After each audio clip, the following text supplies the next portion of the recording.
പത്രോസ് ശ്ലീഹായുടെ പിൻഗാമികളായിരുന്ന വിശുദ്ധ John Paul രണ്ടാമൻ മാർപ്പാപ്പയും Benedict's 16 മാർപ്പാപ്പയും ഈ വിമതന്മാരെ തിരുത്താൻ പരമാവധി ശ്രമിച്ചു. എന്നാൽ അവരെയും ധിക്കരിച്ചു ധാർഷ്ട്യത്തോടെ മുന്നോട്ടു പോവുകയായിരുന്നു വിമത പാതിരിമാർ ചെയ്തത്.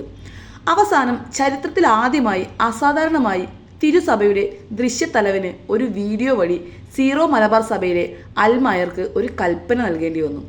സഭയെ ധിക്കരിക്കാനും എതിര് നിൽക്കാനും നിങ്ങളെ പല വൈദികരും നിർബന്ധിക്കുന്നുണ്ട് എന്നെനിക്കറിയാം.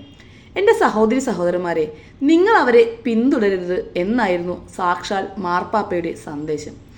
തോമാസ് ശ്ലീഹായുടെ പിൻഗാമികളായ മാർ ആന്റണി പടിയറ പിതാവും മാർ വർക്കി വിധേയത്തിൽ പിതാവും അവസാനം മാർ ആലഞ്ചേരി പിതാവും വിമതരുടെ കൊടും പീഡനങ്ങൾക്ക് ഇരയായി.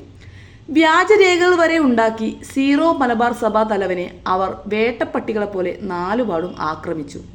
പണത്തിന്റെ ധാർഷ്ട്യത്തിൽ നുണകൾ കൊണ്ട് തീർത്ത കോട്ടക്കൊത്തളങ്ങളിൽ ആരെയും വകവയ്ക്കാതെ സുഖലോലുപതയിൽ ജീവിക്കുന്ന വിമത പാതിരിമാർക്ക് ഇനിയൊരു മാനസാന്തരം ഉണ്ടാവുക ഏറെക്കുറെ അസാധ്യമാണ്. അവരുടെ കെണിയിൽ വീണ് അവർക്ക് പാദസേവ ചെയ്യാൻ ഒരു അൽമായനും ഉണ്ടാകരുത്. അബദ്ധ പ്രബോധനങ്ങൾ നൽകി പ്രാദേശിക വികാരമുണർത്തി ജനത്തെ അവർ വഴിതെറ്റിച്ചു. അരനൂറ്റാണ്ടായി തുടരുന്ന ഇവരുടെ ധാർഷ്ട്യവും അഹങ്കാരവും അവസാനിപ്പിക്കാൻ മഹറോൺ ശിക്ഷ മാത്രമാണ് ഇനി ബാക്കിയുള്ളത്.